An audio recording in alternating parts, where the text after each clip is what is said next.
Muito boa noite. Espero que você esteja bem nessa noite. Mas ao entrar aqui, eu já fiquei extremamente feliz. Chegou aí uma serotonina, uma dopamina, ao saber que você está aqui. Isso é muito, muito legal. Um dia alguém chegou para mim e falou assim: pastor, eu não vou na igreja por causa das pessoas. Pega a chave com o diácono e vai terça-feira de manhã lá. Claro que vai, por causa das pessoas. É mó legal as pessoas. Quem está pregando é uma pessoa, quem está cantando é uma pessoa, quem está passando lição é uma pessoa. Os bancos, as paredes, ninguém aqui faz nada, só pessoas. Você vai para a igreja por causa das pessoas. Foi uma pessoa que te convidou, por isso que você foi. As pessoas são importantes, né? Você faz como eu, que quando chega lá na porta da igreja, fica procurando onde está o amigo para sentar junto? É as pessoas. Quando você chega, olha o amigo, o culto fica mais legal. Fala aí onde está o amigo, cadê você, Ayla? Levanta a mão aí para eu saber. Cadê a Ayla? Ah, está ali, tá. Recado dado. Ah, e falar em outro recado, queria dizer para você que eu passei essa camisa. Passei toda. Porque eu passei ela para usar no sábado, um outro compromisso onde eu não usaria terno. Aí eu tive que fazer tudo isso. Você está com Bíblia aí? Vá comigo para o Evangelho de Lucas, capítulo 15.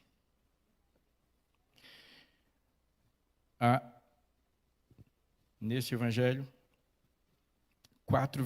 7 versículos de introdução nesse capítulo, e até o versículo 31. Tem 3 toneladas de bombas de Jesus. Talvez a parábola mais violenta, mais atômica, a que mais nos inverte as suposições, e a que certamente,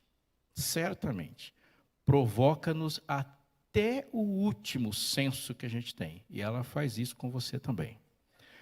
Você achou? Se achou, diga amém. Aproximaram-se de Jesus todos os publicanos e pecadores para o ouvir. Os fariseus e os escribas murmuravam, dizendo: este recebe pecadores e come com eles. Então, Jesus lhe propôs uma parábola. Evangelho de Lucas, capítulo 15. Lucas 15. Teru, eu vou ler de novo, por sua causa. Aproximaram-se de Jesus... Não, vou esperar você achar. Show? Aproximaram-se de Jesus todos os publicanos e pecadores para o ouvir. Os fariseus e escribas murmuravam, dizendo: este come pecadores, esse recebe pecadores e come com eles. Então, Jesus lhe contou esta parábola. Volta aqui comigo. Você estava aqui no começo da semana de oração que eu falei sobre parábolas e como que elas funcionam. Então eu vou lembrar algumas coisas, e elas são muito importantes. Quando você estiver lendo uma parábola, esquece que aquilo é uma historinha. Não é. Não é uma ilustração. Não é uma historinha. Ele não está facilitando. Não está facilitando. Uma parábola é teologia no estado puro. E ela joga mesmo um míssil numa suposição equivocada. Ela pega o nosso mundo que foi virado de cabeça para baixo e coloca num outro sentido. E parábola tem uma característica. Há a necessidade de um elemento anterior para que ela seja compreendida. E Jesus disse isso, e bem quando ele falou em Mateus, quando ele falou sobre parábolas. Os discípulos perguntaram: por que você fala sobre parábolas? Porque só é compreendida com alguém cujo Espírito Santo já está trabalhando, ele se inclinou em humildade. E aí ele cita aquela frase: aquele que tem, ou seja, um coração receptivo ao Espírito Santo, se lhe dará a informação da parábola. Mas aquele que não tem, ou seja, ele confia em si mesmo, até o que tem lhe será tirado. Ele vai perdendo o seu próprio raciocínio quando confia em si mesmo. E ele está falando disso de parábola. Tem uma característica das parábolas. Quando você estiver lendo uma parábola, é importante colocar muita atenção no episódio que gerou ela. O intérprete da lei chegou até Jesus com o intuito de colocá-lo à prova e falou: mestre, qual é o grande mandamento da lei? Aí você não pode ler a parábola do samaritano esquecendo disso, porque ela está respondendo esta pergunta. E a pergunta não é o que é amor. A pergunta é como eu interpreto o texto. Quando você vê alguém chegando para Jesus, fazendo uma perguntinha esquisita, Jesus fala, vou colocar você na parábola. Quando a pergunta é provocativa, quando ela tem um quê de hipocrisia, quando ela está tentando esconder uma sinceridade, Deus faz uma coisa sempre, Jesus. Ele faz a pessoa que perguntou virar personagem. Por exemplo, o intérprete da lei falou assim, mas quem é meu próximo? Um certo homem ia de Jerusalém para Jericó. Ele entrou lá na parábola, ele virou um personagem. Portanto, procure o personagem na parábola, porque ele é o personagem principal. Porque foi ele que fez a pergunta e para ele essa questão está sendo respondida. Então, olhando aqui, Teru, vou ler de novo. Aproximaram-se de Jesus quais pessoas? Publicanos e pecadores. Tem uma categoria aí. Categoria publicano e pecador. Aí a própria parábola vai dividir para que outra categoria entre. E aí tinha outros que murmuravam. Quem eram? Fariseus e escribas murmuravam, dizendo, este recebe pecadores e come com eles. Vamos lá. É comum a gente falar que Jesus andava com os pecadores, né? Que ele se misturava com os pecadores, ele ia onde o pecador está. Mas isso não é bem verdade. Jesus não andava com pecadores. Os pecadores é que andavam com Jesus. Ele era atraente ao pecador. E Jesus nunca mudou de caminho e nunca mudou de agenda. Mas ele fazia com que os pecadores o acompanhassem. E depois que o pecador começou a acompanhar Jesus, ele deixou de ser pecador. Há um tipo de pecador que a gente detecta. Eu olhando para você e você olhando para mim, você não vai ver meus pecados. Porque eu passei 45 anos sofisticando a minha capacidade de esconder meus pecados. E você fez isso também. É por isso que a gente chega no jovem e no adolescente e dá uma dedada na cara dele, porque a diferença do jovem para o adulto é que o jovem está sofisticando e esconde os pecados com muita brutalidade. Ele não é bom esconder pecado. Com 50 anos ele vai estar doutor nisso. Um publicano é alguém que não dá para esconder o pecado, porque a própria atividade do publicano é em si pecaminosa. Você não vai ser publicano tendo escrúpulos. Não tem como. Veja bem, o Império Romano é de Roma dominando toda a bacia do Mediterrâneo, vai lá de Portugal até a Índia e todo o norte da África. Quantos odiavam os romanos? Todos. Quantos o viam como opressores imperialistas? Todos. Portanto, se você colocar um romano para cobrar o imposto, a possibilidade de você mandar um por semana e eles irem matando é enorme. O que os romanos faziam? Pegava um do povo, corrompia o povo, aquele do povo, para atrair a sua própria nação, e dizia para ele assim, olha, eu quero de você, por exemplo, 10 denários. O que você cobra a mais é o seu salário. Foi feito para dar errado. É feito, você tem que ser corrupto para achar isso. Aí esse cara vai bater na porta do vizinho, ele tem que entregar 10 denários para Roma e ele cobra 100 do cara. Porque o salário dele, a riqueza dele, depende de ele extorquir. Nenhum judeu olhava para um publicano com bom senso. Porque é um traidor, é um corrupto, e a pobreza de um é a riqueza de outro. Que ódio. Uma prostituta não consegue mascarar um pecado. A cidade inteira conhece. Não conhece, ela está ali, não tem como mascarar seu pecado. Portanto, quando a gente fala de pecadores, todo mundo aqui é pecador, mas ele está falando de pessoas que não somente cometem pecados públicos e vivem flagrantemente em pecado. Há pessoas que cometem pecados que não ofendem a Deus apenas, eles ofendem a gente. Um publicano não era uma pessoa que alguém considerava pecador porque ele estava ruim ou mal com Deus. Ele estava mal com todo mundo. E nós temos essa sensibilidade muito maior. Pecados que se cometem contra Deus, a gente baixa a norma. Pecados que se cometem contra a gente sobe a norma lá na estratosfera. Sim ou não? Ninguém fala assim, ai, o mundo está acabando, ai, só falta pouco para Jesus voltar, porque ninguém está dizimando. Mas se alguém te roubar, aí o mundo está acabando. Pecados que nos ofendem, e é assim, sempre foi. Mas note uma coisa, os fariseus e os escribas, eles se colocaram numa posição de censurar, questionar e administrar o que Jesus deveria fazer. Porque definitivamente não é da conta de ninguém o que Jesus está falando. Não é crime falar com essas pessoas. E eles estão murmurando. O que eles estão falando? Eles estão querendo apertar o controle remoto e apontar para Jesus. Eles querem falar com quem Jesus vai falar. Não somente eles não se aproximam de publicanos e pecadores, mas eles não querem que Jesus faça isso. Eles estão murmurando, isso está incomodando eles.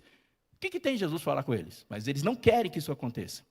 Mas eles ouvem Jesus o tempo todo, não é? Jesus até sai de longe, sai de perto, viaja 50 quilômetros e lá está ele, seguindo Jesus. Dá uma olhada no capítulo 16, pode ser que na sua Bíblia esteja aí aberta, só bater o olho, no verso 14. Show? 16, 14. Os fariseus, que está escrito aí na sua Bíblia, que eram, e começa o capítulo assim, sem freio. Os fariseus eram avarentos. Avareza é pecado? Sim, a avareza é a moldura da lei. A avareza é pecado. É um pecado que dá para ver só de bater o olho na pessoa? Não, não. Quantos são pecadores, então, na parábola?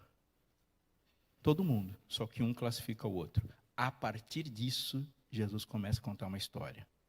Agora, sai do paraíso, da frase pronta.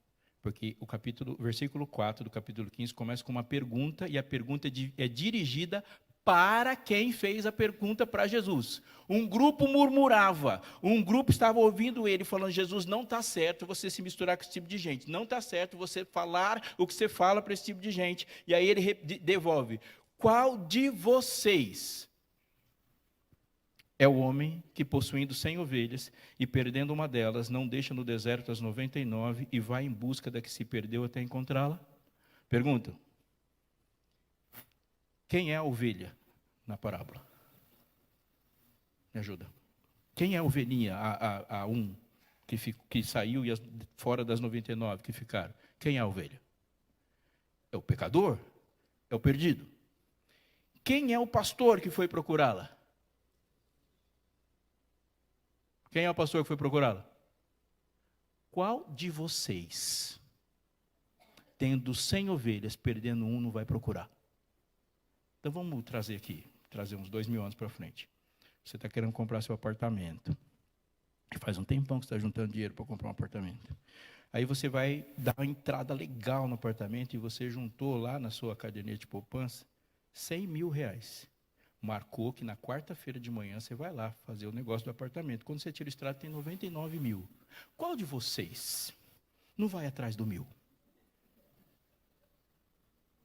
Qual? Para mim, se fosse 100, eu já iria atrás. Não precisa nem ser 100 mil. Por quê? Porque é meu. E é bastante. 99 mil é muito dinheiro, mas 1.000 também é muito dinheiro. Se a pessoa tem 100 ovelhas, ela tem 100 ovelhas. Qual pastor dentre eles, tendo 100 ovelhas, iria buscar a que se perdeu? Todos eles iriam buscar o que se perdeu, senão Jesus teria dado outro exemplo. O que ele está dizendo é, na parábola, o pastor não é Deus. Na parábola, o pastor é você. E quem perguntou e falou assim, se você tiver 100 ovelhas e perder uma, você não vai buscar? E quando encontra, não põe nos ombros, cheio de alegria, e indo para casa, reúne os amigos e vizinhos, dizendo, alegre-se comigo, já encontrei a ovelha perdida? Então eu digo a vocês, assim haverá mais alegria no céu por um pecador que se arrepende do que por 99 justos que não precisam de arrependimento. O que ele está dizendo? Se você vai atrás de uma ovelha, eu vou atrás de uma pessoa. A grande questão não é o que nós estamos indo atrás, a grande questão é o que para nós tem valor. Você corre atrás de um bicho, eu corro atrás de um ser humano. Aí Jesus vai contar outra. E qual dentre vós, olha só como começa no verso 8. Está comigo? Posso ler, Teru? Qual é a mulher que, tendo 10 dracmas, se perdeu uma delas, não acende a lamparina, varre a casa e procura muito até encontrá-la? O que você acha que todo mundo estava lá respondeu? Eu vou. Então, vamos trazer um pouquinho. Qual dentre vocês que fez aquela viagem legal lá para Recife, pode ter sido até a viagem de formatura, que tinha os amigos lá, que agora está cada um no lugar do mundo, e vocês tiraram aquela foto lá em Porto de Galinhas. Aquela foto não tem valor para ninguém, você não vai vender, você não vai trocar por nada, aí de repente você foi buscar a foto para mostrar para alguém, foi querer recordar e não achou a foto. Qual de vocês não é o que revira o computador, revira o celular, vai lá em todos os drives que você tem, até achar a foto que tem o valor de um negócio que nunca mais vai acontecer? Todo mundo faz isso. Mas não tem valor nenhum, só para você. Jesus está dizendo assim, você não vai atrás de coisas que não tem valor para ninguém, mas para você tem, porque é uma coisa do seu coração? Eu também faço isso. E ele vai dizer, a mulher não vai fazer uma festona lá, alegre-se comigo, porque achei a dracma que tinha perdido. Dracma não vale nada. Que tinha perdido, eu afirmo a vocês, que a mesma alegria existe diante dos anjos de Deus, por um pecador que se arrepende. A mesma alegria. Você fez uma festona quando você achou. Eu também. Você fica feliz quando você vai botar a calça para lavar e achou uma nota de 10 lá. Imagine eu, quando acho alguém. Perceba que as duas parábolas são uma. 100, 10, 2. Ele está caminhando, está vendo? Parece jogo do Rafael Nadal. Ele vai batendo, até se devolver na esquerda. Quando devolveu na esquerda, ele fecha. Está lá, Jesus falou assim, então, um certo homem, agora ele vai soltar um míssil. Jesus continuou. Um certo homem tinha 2 filhos. O mais moço deles disse ao pai, pai, quero que o Senhor me dê por parte dos bens o que me cabe. E o pai repartiu os bens entre eles. Preciso dar uma pausa. E agora a gente precisa dominar alguns conceitos. Quando Jesus falou assim, um certo homem tinha 2 filhos, ele falou isso para um judeu. De Gênesis até aqui, tem um monte de certo homem com 2 filhos brigando. Um certo homem, Adão, tinha 2 filhos, e o mais novo e o mais velho, depois da história, só tinha um. Aqui igual aqui. Um certo homem, Isaac, também tinha 2 filhos. Um certo homem, Abraão, também tinha 2 filhos. Aí teve um problema lá entre o mais novo e o mais velho, e depois você olhou para cá, só tinha um. Um certo homem, Isaac, tinha 2 filhos, tem um problema lá, e depois um teve que sair também, só tinha um. Qual deles eu estou falando? Vou voltar um pouquinho, porque uma coisa a gente tem que dominar, senão a gente termina a parábola fazendo perguntas ainda. Você já ouviu falar do conceito de livre-arbítrio? Sim? O que é livre-arbítrio? É a capacidade que Deus te deu de decidir livremente, certo? Vamos arrumar um pouquinho isso aí para a realidade que Deus nos revela? Você é livre. Deus é soberano. Qual a diferença? Deus também tem a capacidade de decidir e você decide. Mas Ele tem a capacidade de decidir e Ele faz sem impedimentos o que Ele decidiu. Você tem a liberdade para decidir, mas não tem liberdade total para fazer o que você pensou. Porque senão você nem orava, você não fala, Senhor, protege meu filho que está voltando da faculdade hoje à noite. O que você está dizendo? Interfira no livre-arbítrio do bandido. Porque ele vai decidir e Deus não vai deixar ele fazer. Não é assim? Livre-arbítrio, há uma liberdade para decidir, mas não há para o ser humano liberdade total para fazer o que ele decidiu. Tem coisa que você vai decidir e tudo bem, vai ficar aí na sua decisão, não vai fazer. Jonas, sai daí e vai para Nínive. O que Jonas falou?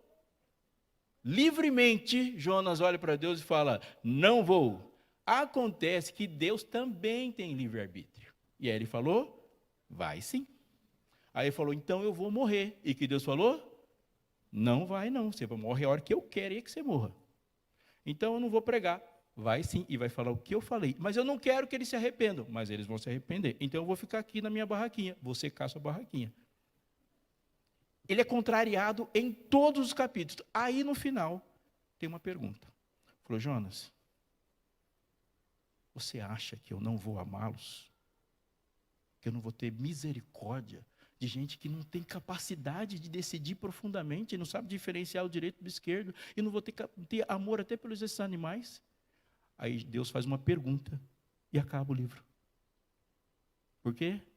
Porque agora nós chegamos no centro de comando do livre-arbítrio. Tem uma coisa que você vai fazer e que Deus não vai interferir. Deus não vai obrigar você a amar. Ali, aqui, é o centro bíblico do livre-arbítrio. E quando a Bíblia fala de livre mesmo arbítrio, ela está falando de amor, porque amor só existe se houver liberdade. Por isso que todas as pessoas que te amam, você só as valoriza porque elas podem não amar. Se eu chegasse para a Luciana há 20 anos atrás e falasse, gostei de você, você vai me amar daqui para frente. Ela estaria nos últimos 20 anos rindo desse episódio. Porque para me amar, eu tenho que considerar que ela é livre para não amar. Por isso você tem que conquistar. Deus sabe que você é livre para não amá-lo. Por isso ele se colocou num projeto de conquistar você.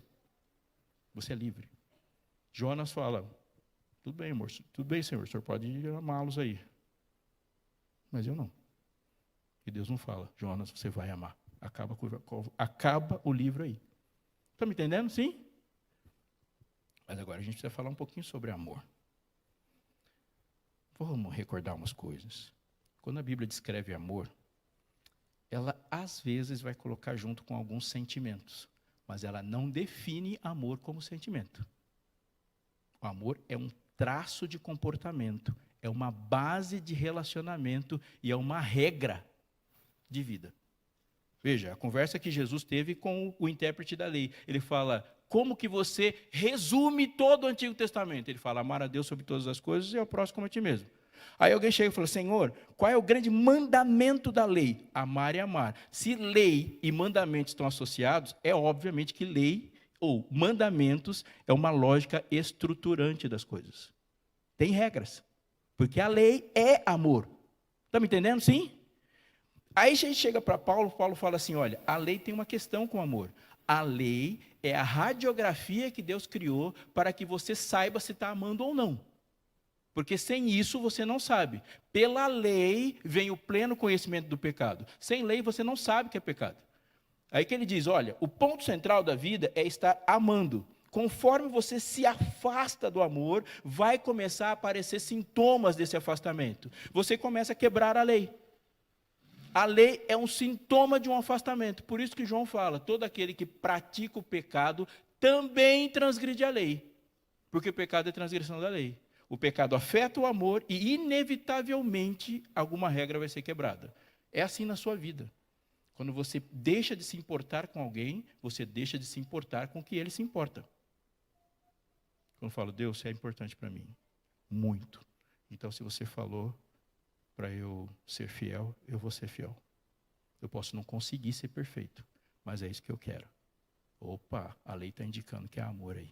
Se me amais, guardareis os meus mandamentos. Ele coloca o amor e a consequência do amor é guardar mandamentos. Também fala em João que se deixar de amar, a consequência é quebrar mandamentos. Me fez compreender? Portanto, amor não é suspiro. Amor é regra. Amor é um traço de comportamento. O amor não se ufana, não se ensoberbece, não se conduz inconvenientemente, não se exaspera, não se ressente do mal. Só está fazendo traço de comportamento. Você só conhece isso como comportamento. Amor é uma regra estruturante, onde você está arraigado e alicerçado em amor. Considerando o que eu acabei de falar para você, que se afastando de Deus não há mais amor, isso significa que quando Adão deu a primeira mordida e engoliu um pedaço do fruto, a primeira coisa que desapareceu em Adão foi a capacidade de amar. Porque amor não é autogerado. Amor é fruto do Espírito. Portanto, você não ama sozinho e jamais amará. Amor, ele é o resultado da ação de Deus no nosso coração. Deus ama a humanidade e Ele ama seus filhos por meio de você. Ele ama sua esposa, seu esposo, através de você. Ele ama seus pais por meio de você. Deus manifesta o amor para as pessoas que estão na sua frente, usando você como canal. Você fecha o canal, você não consegue amar mais. Você consegue desenvolver um egoísmo com alto nível de sofisticação. Que a gente às vezes chama de amor, mas não é. É egoísmo sofisticado. Você olha assim e fala, é desvantajoso te tratar mal, então eu vou te tratar bem. Isso é egoísmo sofisticado. Aliás, as nossas conversas, muitas vezes, ela é de egoísmo com alto nível de sofisticação. Você percebeu que todas as vezes que a gente fala de alguma coisa de Deus, a gente oferece uma vantagem em relação a isso? Cuide da sua saúde. Vai ser melhor para você. Mas se Deus pedir a sua saúde, pode não ser tão bom assim. Porque se você quiser preservar a sua saúde, você nunca vai ser missionário. Você vai lá para morrer. Por que você preserva a sua saúde?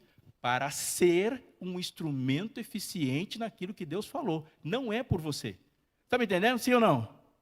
Você se prepara para o seu casamento para ser uma pessoa melhor para quem está casando. Se você se preparou para poder escolher melhor, ainda não chegamos na rocha. Ainda não chegamos na rocha. Por isso, o coração é enganoso, que chama de amor um monte de coisa que não é. Jesus fala assim, vamos testar seu amor então. Você ama seu amigo? Amor para amigos sempre tem retorno.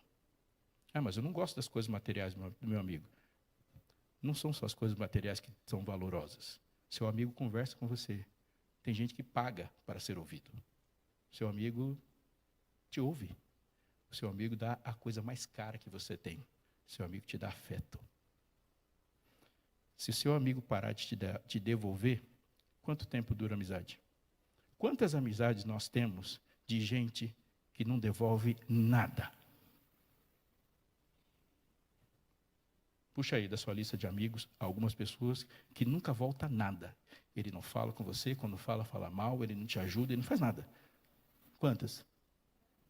Nenhum, porque você fala, não é amigo e não vai, eu não vou amá-lo. É um negócio de troca. Aí Deus fala assim, então vamos lá. Quantos inimigos você ama? Aí ele falou, não amo nenhum. Eu falei, então você não ama ninguém. Ninguém. Porque amor não é uma coisa que acontece entre você e alguém que você escolheu. É uma coisa que acontece de Deus em você para qualquer um que estiver na sua frente. Porque não é amor entre nós. É amor de você para quem está na sua frente. Se você é uma pessoa que ama, o amor vai aparecer em todas as relações. Porque é você que ama. Não você ama este e não ama aquele. A definição de inferno é essa. Amor seletivo. Amor seletivo é pior que ódio. Por que o céu é céu? Por que o paraíso é paraíso? Porque é morar em um lugar onde todo mundo te ama loucamente. E você ama todo mundo. Pensa você morar num país onde todo mundo quer o seu bem. Todas as pessoas. Qualquer uma. Forma de definição disso? Nova terra. Por isso que Deus vai transformar a terra bem depois que Ele transformou os habitantes da terra. Jesus vai falar de amor pesado aqui. E vai falar dessas duas coisas juntas. Amor e livre-arbítrio, eles são igual cálcio e fósforo. Se encontrar um, vai encontrar outro. Olha isso aqui. O mais moço disse ao pai, pai, eu quero que o senhor me dê a parte dos bens que me cabe. Você já foi no supermercado alguma vez e viu uma criança dando um showzinho lá? Já aconteceu com você? Vamos lá, vamos ver se você é igual eu. Eu olho assim, imediatamente eu volto na minha infância e lembro da minha mãe. E lembro da possibilidade disso ter acontecido se ela tivesse. E eu sei que é zero.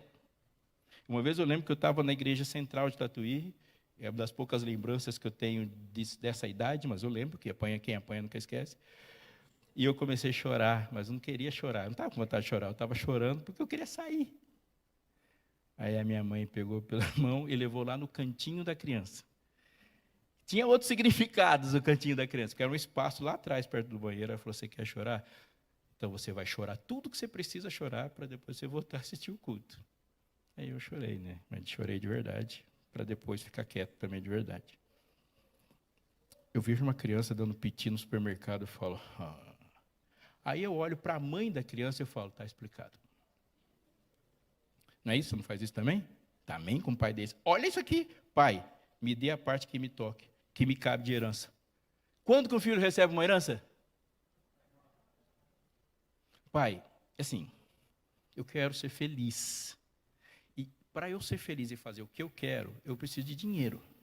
Mas entre eu e a minha felicidade está a sua vida. Então você pode, para que eu viva fluentemente, ele vê o pai como um empecilho da vida que ele quer. E agora ele vai sair para pecar com o patrocínio do pai dele, porque sem a grana que o pai dele deu, ele não tinha feito tudo que ele fez. É uma definição clássica de pecado que Jesus está dando aqui, porque nunca nenhuma pessoa pecou sem usar algo que seja de Deus. Todo pecado é cometido com uma ferramenta que Deus te deu.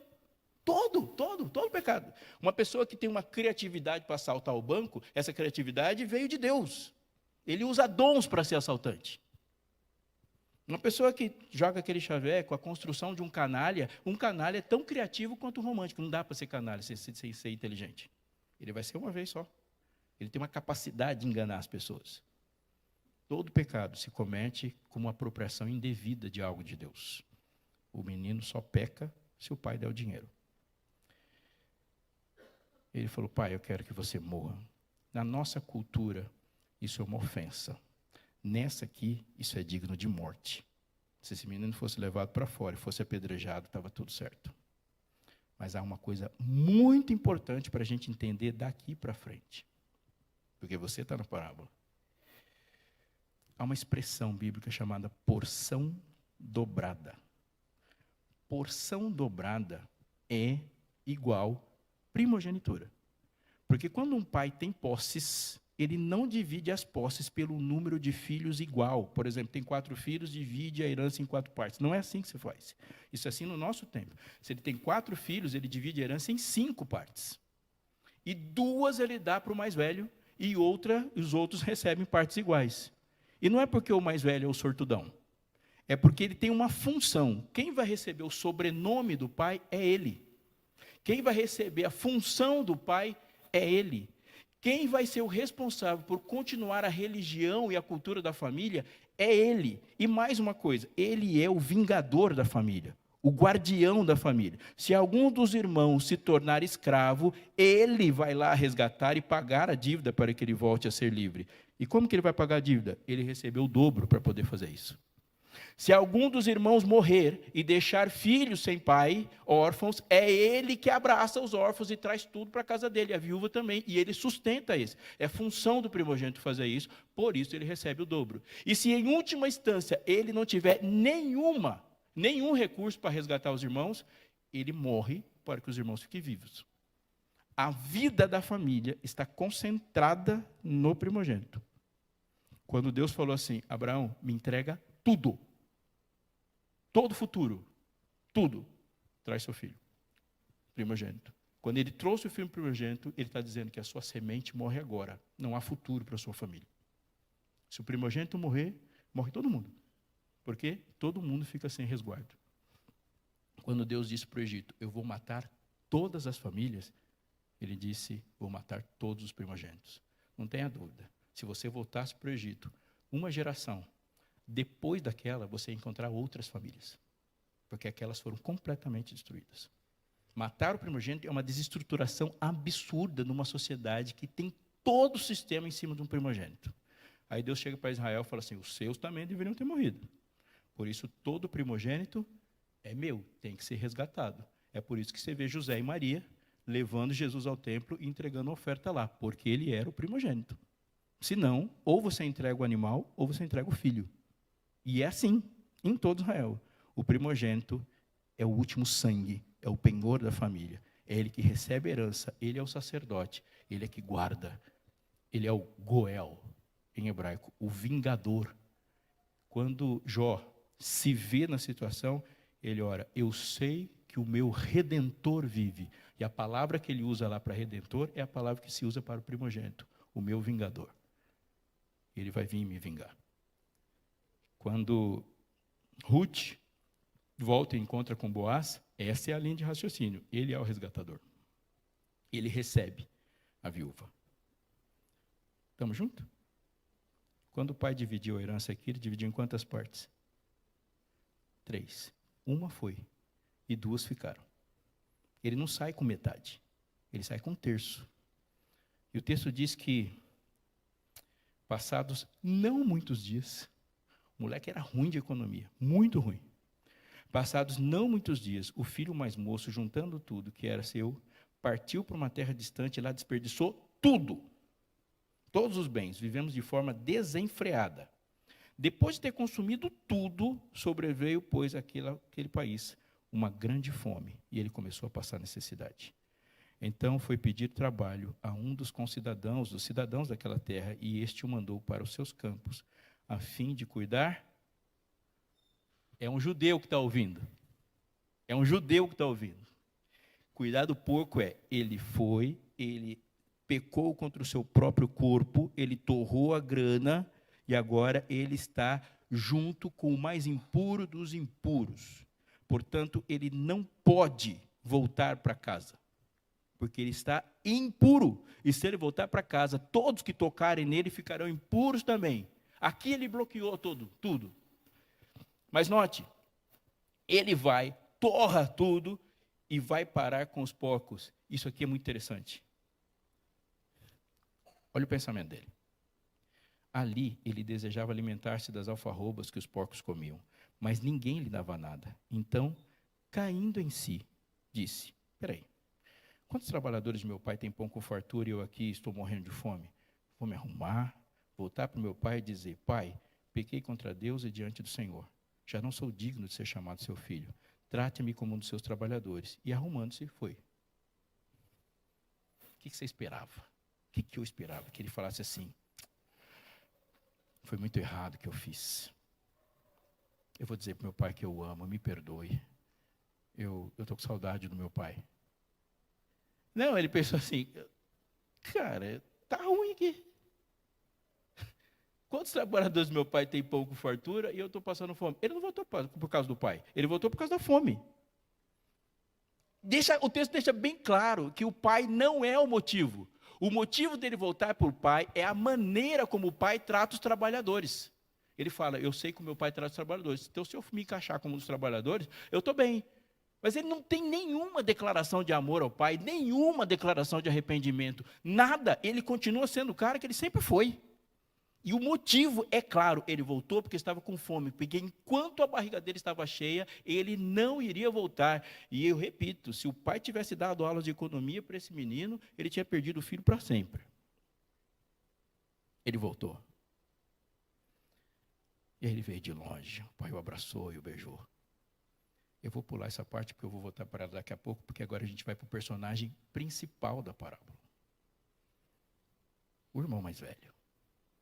O mais velho estava no campo, quando voltava, aproximou-se da casa, ouviu a música, as danças, chegou para o empregado e falou: o que está acontecendo aqui? Seu irmão voltou. Ele falou: palhaçada. E ele ficou indignado e não queria entrar. Saindo, porém, o pai procurava convencê-lo a entrar. Do verso 29 ao fim da parábola é um diálogo. A gente chega nele e termina o texto, e termina o sermão também. Quem é o mais velho na parábola? É a pessoa que fez a pergunta.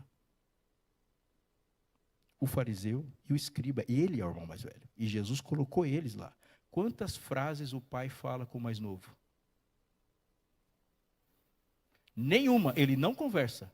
E todo o diálogo que tem é entre o pai convencendo o mais velho. O personagem principal da parábola, gente, por mais que nós tenhamos ouvido isso por séculos, é o mais velho, não é o mais novo. Ele não pode ser tirado da parábola, porque a parábola é contada por causa dele. E aí ele chega lá e o pai vai falar com ele: filho, e aqui tem uma pergunta enorme, eu vou fazer a pergunta para você que é pai. Se coloque na minha condição. Se o seu filho sair de casa, jovem, adolescente, com dinheiro, e você descobrir que ele está na Cracolândia, você vai ficar parado na sua porta esperando seu filho voltar? Dessa perspectiva, esse pai é péssimo. Porque é um contraste absurdo. Um pastor foi buscar a ovelha. A dracma foi buscada pela mulher. E o filho não foi buscado. Ele é tão perdido quanto a dracma, tão perdido quanto a ovelha, mas ninguém busca ele. O único ser humano das ilustrações não é buscado. É o maior valor que um ser humano tem. Qual é a coisa mais valiosa que você tem, pai? O seu filho é o mais valioso e que não foi buscado. E o pai ficou parado na porta. E depois o filho volta. Esse filho podia ter morrido. Você pararia na porta? Não. Todo pai iria atrás. Mesmo que fosse para dar uns tapas. Mas ia atrás. O pai não vai. Isso é a coisa mais incômoda que aparece na parábola. Mas é exatamente isso que Jesus está querendo fazer. Por que ele não foi? Porque quando dividiu a herança, o primogênito recebeu a incumbência. Quem tem que buscar ele é quem recebe a porção dobrada. Por que ninguém é buscado? Porque a pessoa que recebeu o poder para buscar não queria que o irmão voltasse. Um pegou 1/3 do dinheiro e gastou no pecado. Outro pegou 2/3 do dinheiro e também pecou. Mas o pior de todos, porque o pecado do irmão mais velho era ficar com a grana à custa da morte do mais novo. Ninguém peca mais na parábola do que esse mais velho. E mais, o pai está vivo, conversando com o mais velho, e ele fica irritado com a alegria do pai. Pensa no seu filho, 5 anos longe de casa.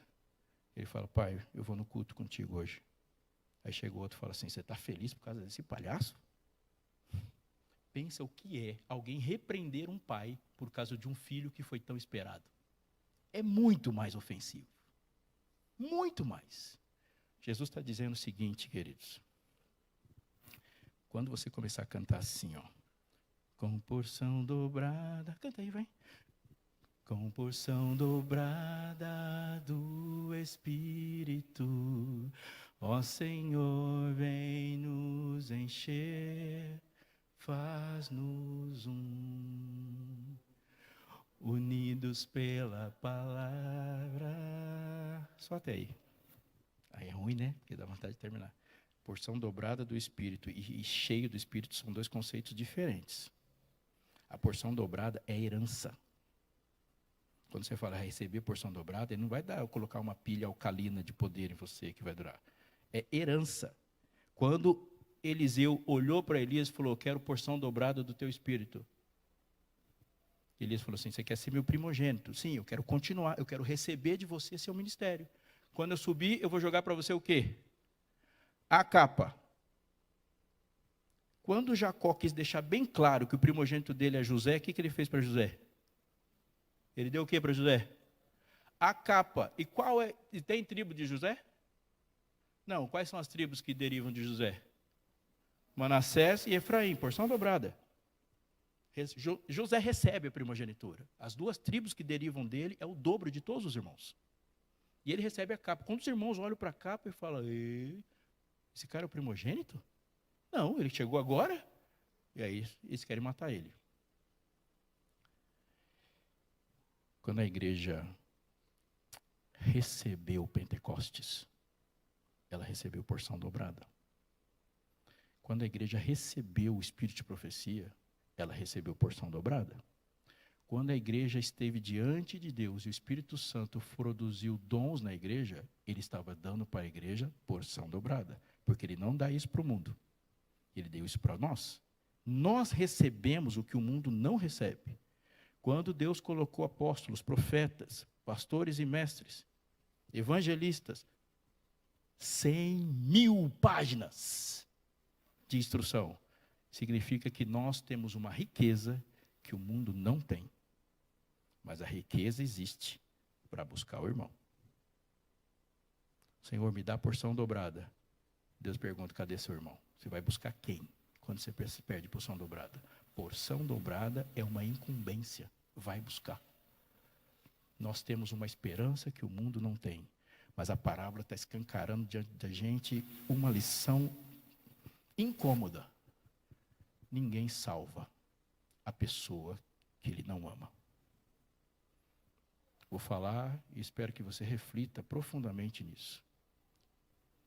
Aquelas pessoas que estão desfilando pela rua, declarando uma orientação sexual, uma sexualidade diferente da sua, ele não é seu inimigo.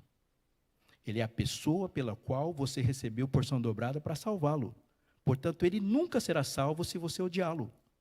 Você pode discordar, mas a sua discordância é a partir de uma instrução que é uma riqueza que Deus deu, porque se Deus não tivesse revelado a verdade para você, você estava concordando. É por causa da luz que recebemos que contrariamos tudo que se levanta. Aquelas pessoas que levantaram umas ideias perigosas diante de nós, elas são pessoas das quais nós recebemos porção dobrada para salvá-los. Portanto, jamais os salvaremos enquanto estivermos manifestando ódio a elas. E nós fazemos isso sem vergonha. E eu vejo um monte de declarações. E gente que se publica e fala. Eu pergunto assim, mas você esqueceu que você tem que salvar esse cara?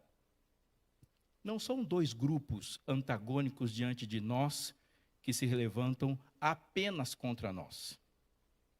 São pessoas que estão sob a nossa responsabilidade. Sobre a nossa responsabilidade. Portanto, discorde, se indigne, mas não torre a herança. É para buscá-la. Todos eles, todos. Existem, obviamente, muitas pessoas que se tornam inimigos de Deus, inimigos da igreja e seus inimigos. Mas Deus falou que você tinha que amar o inimigo. Portanto, ele disse que a gente tinha que amar o próximo e o inimigo. Se a gente conseguir encontrar alguém que não esteja nessas duas categorias, aí sim você não precisa amar. Mas se você não encontrar, tem que amar todo mundo. Nós não amamos as pessoas pelo que elas pensam de nós. Não amamos as pessoas e nem evangelizamos as pessoas pelo que elas pensam de Deus. E não o que elas pensam da igreja. Nós amamos as pessoas pelo que Deus pensa delas. E só isso salva o mundo. Só isso salva o mundo. O irmão mais velho, ele é o maior pecador da parábola. Eu disse que você está na história, né? Aí ficou chato, tem que terminar assim, porque eu comecei falando assim. E eu quero pregar aqui mais vezes. Mas você está na história. Eu vou te achar aqui, porque Deus faz questão de dizer uma coisa aqui tremendamente importante. Eu quero começar dizendo o seguinte: muitos dos que estão hoje comendo com os porcos deste mundo, eles só estão lá porque eles têm medo de serem recebidos pelos mais velhos. Enquanto a igreja estiver cheia de irmãos mais velhos, o mundo será cheio de pródigos. O mais velho tem que desbloquear a porta, mas mais do que esperar, ele recebeu poder para ir buscar. Você está aqui. Talvez você já tenha sido o mais novo. Aliás, todos nós já fomos. Todos nós. Um dia alguém chegou. Talvez você até tenha sido o mais velho, porque se essa parábola está aqui, porque essa tentação é real. Jonas é o mais velho. Ele foi salvo do peixe e não quer que o ninivita seja salvo. Mas tem uma pessoa aqui que é a herança. Quando o jovem que fez o prodígio de torrar o dinheiro estava lá com os porcos, ele caiu em si por uma circunstância. Quando ele descobriu como o mundo trata ele, ele comparou os tratamentos. Ele fala, uau, entendi, o mundo trata filhos como porcos, enquanto meu pai trata servos como filhos. Eu vou para casa. Eu vou para casa. Quantos servos, trabalhadores de meu pai têm pão com fartura? Eu vou embora. Servo não tem pão com fartura. Servo come o suficiente. Como um servo que tem pão com fartura? Mas o servo, querido, ele é um escravo, esse servo aqui. Portanto, ele é parte da herança. Foi ele que foi dividido ali. Ele é propriedade.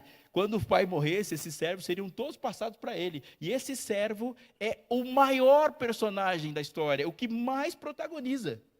Quando ele fala, vou voltar para casa, ele lembra do trabalhador. E aí ele diz assim, tá, saiu o discurso, o pai, porém, disse aos... Dá uma olhada aí no seu verso 22. O pai diz para quem? Para os servos. Quem que vestiu o jovem que voltou? Quem colocou o anel no dedo dele? Quem calçou ele? Quem preparou a festa? O pai não veste o filho, é o servo que veste. O pai abraça e o servo faz tudo.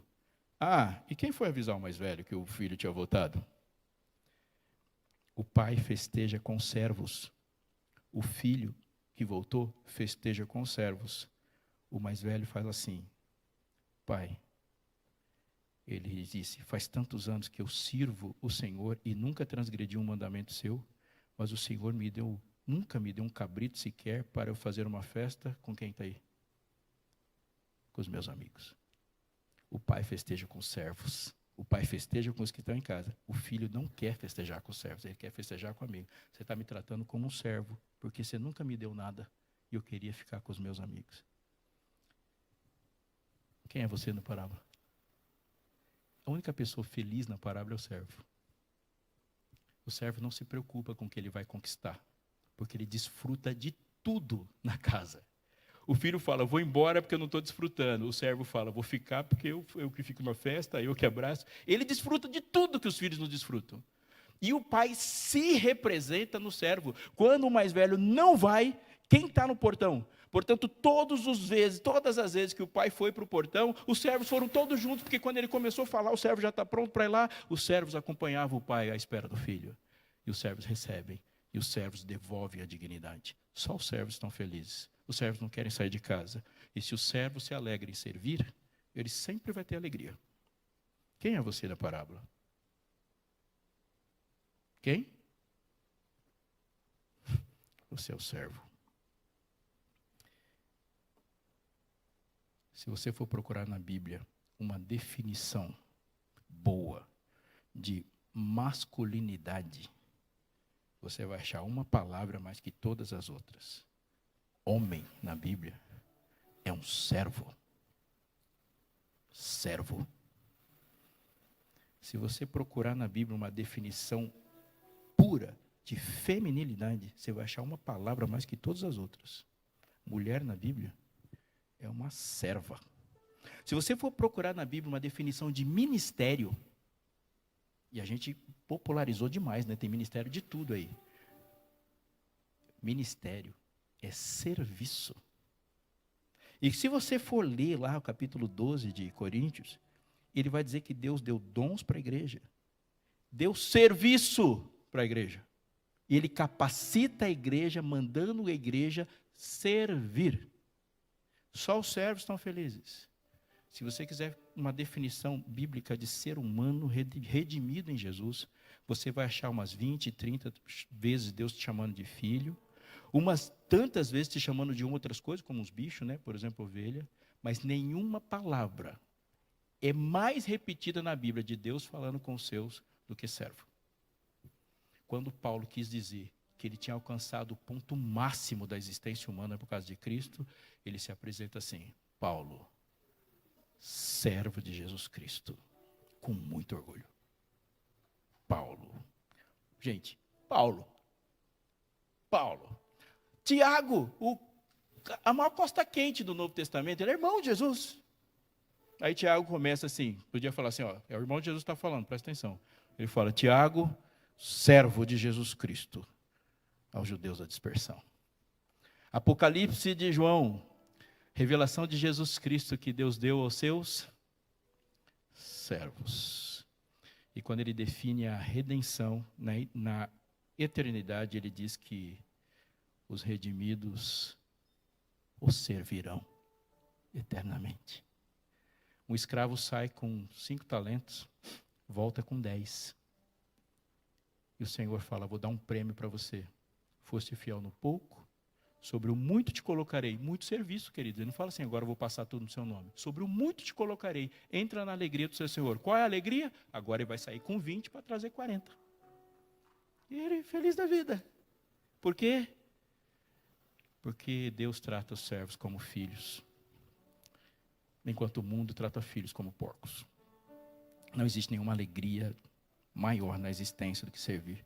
Quando alguém chega para mim e pergunta assim, pastor, mas o que nós vamos fazer na eternidade? Provavelmente não sabe o que está fazendo aqui. O que nós vamos fazer na eternidade? Deus nos salvou para servir. O que vamos fazer eternamente? Servir. Mas nós vamos passar o tempo todo servindo, isso é ruim. Ah, por isso que você tem que ser transformado. Uma pessoa em pecado odeia servir. Aí Deus vira a chave, troca o coração, e aí a gente começa a ficar alegre em servir. Pense que a sua maior alegria da vida é andar pelas ruas de Jacareí tapando buracos. Você vai ser feliz, enorme. Você vai ser muito feliz, porque as ruas é tudo blocada. Pense que a maior alegria da sua vida é servir. Ou seja, você vai ser sempre feliz. Sempre feliz. O mais velho não responde no final da parábola. Ele não fala nada. E o servo responde. Você é o servo, querido. E eu vou orar por você. E eu quero que você ore comigo também. Porque tem uma revolução por vir aí. Nessa geração. Que é a revolução dos servos. Eles mudam a história. Os servos mudam a história. O servo choca. O servo coloca outro na parede. O servo não tem medo de perder nada. O servo dorme. O servo é corajoso. E o servo cuida de si. Por causa dos outros. Você, não outro. Você por causa do outro. O servo não tem nenhum problema em achar seu propósito, sua identidade. O servo é feliz. Você é servo. E o mundo verá seu último capítulo pela revolução dos servos. Os militares e grandes líderes desse mundo mudaram a geopolítica do mundo com soldados. Deus vai mudar o planeta inteiro com escravos. Você e eu. Não gosto, pede para ser transformado. Eu quero que você cante comigo. E eu queria que você cantasse comigo essa música, porque ela faz um pedido radical. Senhor, eu quero amar. Amar. Amar o semelhante. Amar para servir. Não suspirar. Amar e servir. Eu não sou capaz de amar. Mas eu sou capaz de me render para que o Senhor ame usando o meu corpo. E para mim já é suficiente. E se você quiser fazer isso, quando você ouvir uma frase que você concorda, fala um amém de crente aí. Se você ouvir uma frase que você deseja que aconteça e você sabe dizer ela, diga ela junto, cante junto. Mas que a gente saia daqui, nos primeiros passos, da maior maravilha que o mundo já viu. Transbordando em amor. Cadê a Débora que não está aqui ainda? Ela está aqui? Essa.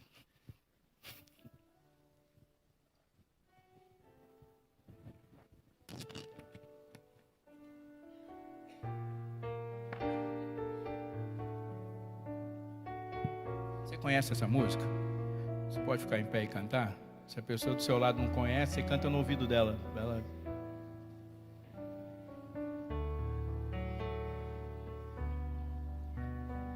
Senhor, de que vale o meu esforço se não tiver amor?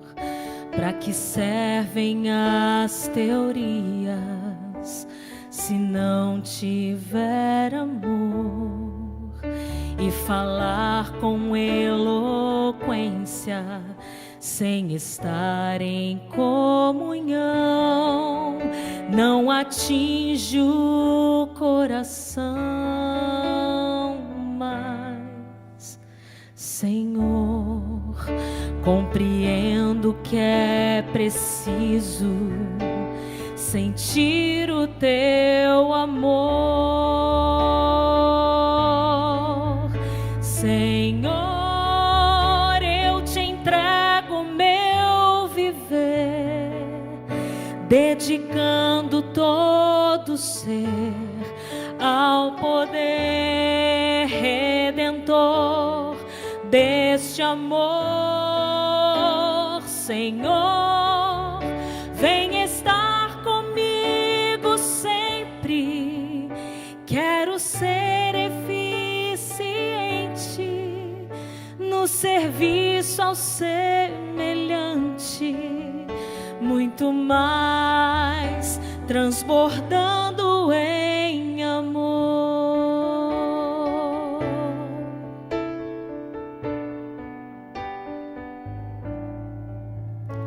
Senhor, quero dar meu testemunho vivido em teu amor, auxiliar alguém aflito, servindo por amor, inspirar no teu exemplo muita gente sem amor, que precisa ver a luz de Jesus, Senhor.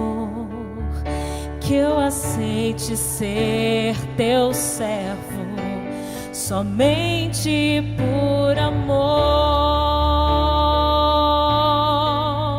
Senhor, eu te entrego meu viver, dedicando todo ser ao poder redentor deste amor. Senhor, vem estar comigo sempre. Quero ser eficiente no serviço ao semelhante, muito mais, transbordando em amor. Senhor, eu te entrego meu viver, dedicando todo ser ao poder redentor deste amor. Senhor, vem estar comigo sempre. Quero ser eficiente no serviço ao semelhante, muito mais, transbordando em amor, muito mais, transbordando em amor.